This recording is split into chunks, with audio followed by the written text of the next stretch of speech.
Orange County resident Brian Yoon, who comes to Huntington Beach to surf regularly, says he was here in October when the oil spill was first noticed. First thing, I step onto the sand and there's just tar balls everywhere. So I'm already getting sand on my hand or tar on my hands and everything all over my board. And no, it was crazy. The oil spill released nearly 95,000 liters of crude oil, 5 times less than initial estimates. Extensive cleanup allowed beaches to reopen 8 days later, but commercial fishing in the area remains prohibited. Meanwhile, the investigation into the spill remains ongoing. Last month, the U.S. Coast Guard named a Panamanian-registered cargo ship as a party of interest after an anchor dragging incident in January. And just this week, officials said a Liberian-owned cargo ship also is being investigated. Last week, California lawmakers met with state officials to discuss the oil spill response and evaluate the damage done to local communities.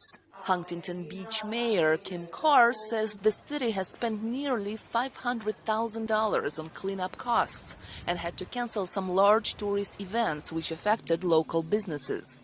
It hurt our reputation as a tourist destination, and we're trying to get the message out to people that we are open for business, we are safe, we're clean, but we have seen reservations take a hit, and we know that the local businesses are also down. Mike Ali, who owns a tourist shop near the Huntington Beach Pier, says he lost $50,000 when the last day of the Pacific Air Show was canceled.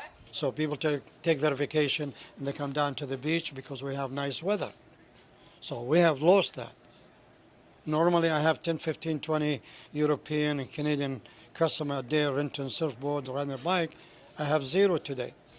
The environmental group Center for Biological Diversity said they intend to sue the U.S. government for failing to review and revise plans for offshore oil platforms and its infrastructure that were put in place decades ago. The infrastructure off California is incredibly old and beyond the lifespan that it was originally intended. These oil companies or their predecessors installed the platforms and pipelines that we still see off California in the 60s, 70s, and 80s. So they're decades and decades old.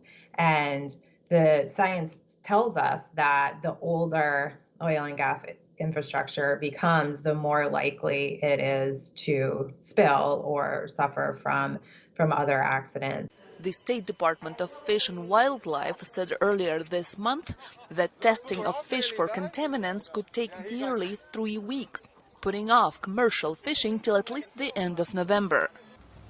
Jenya Dulo for VOA News, Huntington Beach, California.